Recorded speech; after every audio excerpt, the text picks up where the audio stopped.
अस्सलाम वालेकुम। मैं हूं सबा आज़मी और आप देख रहे हैं इब्रा डिजिटल नेटवर्क। प्रोग्राम शुरू करने से पहले आप लोगों से गुजारिश है कि अगर आपने हमारा चैनल लाइक और सब्सक्राइब नहीं किया है तो प्लीज़ हमारे चैनल को सब्सक्राइब कर लें और बेल आइकन को भी ज़रूर प्रेस कर लें। पाकिस्तान इंटरनेशनल एयरलाइंस की जो प्राइवेटाइजेशन है वो कामयाबी के साथ अपने अंजाम को पहुंच चुकी है और हुकूमत जो है हमारी उसने तकरीबन 100 अरब रुपए की जो उसकी बोली है उसका एक्सपेक्टेशन किया था, लेकिन उससे बढ़कर 135 अरब रुपए की बोली जो है वो लगाई गई है और ये बोली जो जीती है वो आरिफ हबीब ग्रुप ने इस बोली को जीता है। और अब एक्चुअल में आरिफ हबीब ग्रुप को 7.5 अरब रुपए की रकम जो है वो गवर्नमेंट को देनी है। इस रकम का तखमीना तकरीबन 10 अरब रुपए लगाया गया है और 75% जो शेयर हैं पीआईए के वो अब आरिफ हबीब कंसोर्शियम के पास रहेंगे।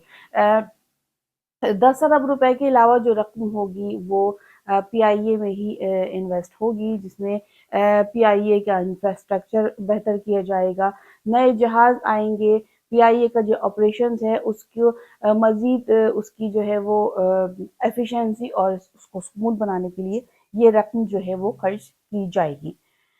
वो इदारा जिसका स्लोगन था बाकमाल लोग लाजवाब सर्विस, वो इदारा कि जिस इदारे ने दुनिया भर के एयरपोर्ट्स को, दुनिया भर के पायलट्स को ट्रेंड किया, वो इदारा के जिसके पायलट्स जो है वो इंटरनेशनल जहाज को उड़ाया करते थे, वो इदारा जिसके जहाज़ों के सामने इंटरनेशनल पायलट्स अपनी तस्वीरें बनवाया करते थे, वो इदारा जिसमें सफ़र करते हुए मलिका बरतानिया फ़ख्र से फूले नहीं समाती थी, वो इदारा कि जिसके जहाज़ टर्की में जब लैंड करते थे, टर्की इस्तांबुल एयरपोर्ट पर, तो बड़े बड़े लोग वहाँ पर मौजूद होते थे, वो इदारा अब टूट चुका है।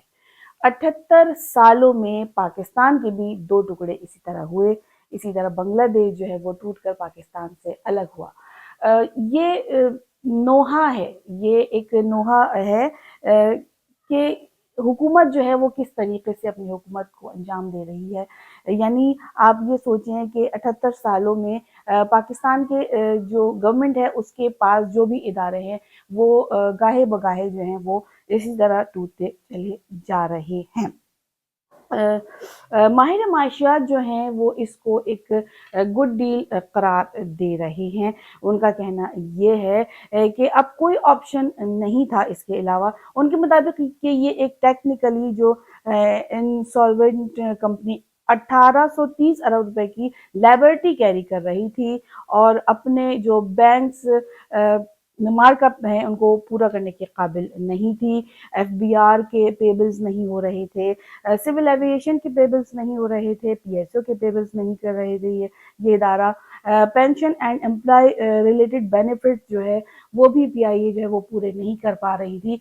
तो ये हालात चल रहे थे पीआईए के। पीआईए कई दिहाइयों से खसारे, इंतजामी कमजोरियों और सियासी मुदाखलत का शिकार रही है। निजकारी के बाद अब पीआईए आरिफ हबीब कंसोर्शियम की फौरी सरमायाकारी, पेशा वराना मैनेजमेंट और जदीद बिजनेस मॉडल के तहत पीआईए जो है वो अपने पैरों पर अब दोबारा खड़े होती हुई हमें नजर आ रही है, जिसकी बड़ी उम्मीदें हैं। आरिफ हबीब कंसोर्शियम में Arif Habib Corporation Limited, Fatima Fertilizer, City School और लेक सिटी होल्डिंग और पता नहीं कौन कौन से, न जाने कौन कौन से बिजनेसेस जो हैं वो आरिफ हबीब ग्रुप के इदारे का मुंसलिक है। आरिफ हबीब कंसोर्शियम की मिल्कियत बनने के बाद अब पीआई की तरक्की का सफर जो है वो इंशाअल्लाह दोबारा शुरू होगा। बाकमाल लोग और लाजवाब सर्विस की जो स्लोगन्स है वो सिर्फ स्लोगन ही नहीं बल्कि ये अमली इकदामात होते हुए हमें नजर आएंगे इंशाल्लाह। कौमी एयरलाइन की बेहतरी न सिर्फ पाकिस्तान बल्कि दुनिया भर में पीआईए के वक़ार को बहाल करेगा और आवाम का भी एयरलाइन पर एतमाद जो है वो बढ़ेगा, रोजगार के मौके मिलेंगे और मुल्क तरक्की करेगा, मुसाफिरों को भी बेहतर सर्विस मिलेगी। ملتے ہیں پھر کسی نئے ٹاپک کے ساتھ، تب تک کے لیے اپنا خیال رکھیے گا۔ اللہ حافظ۔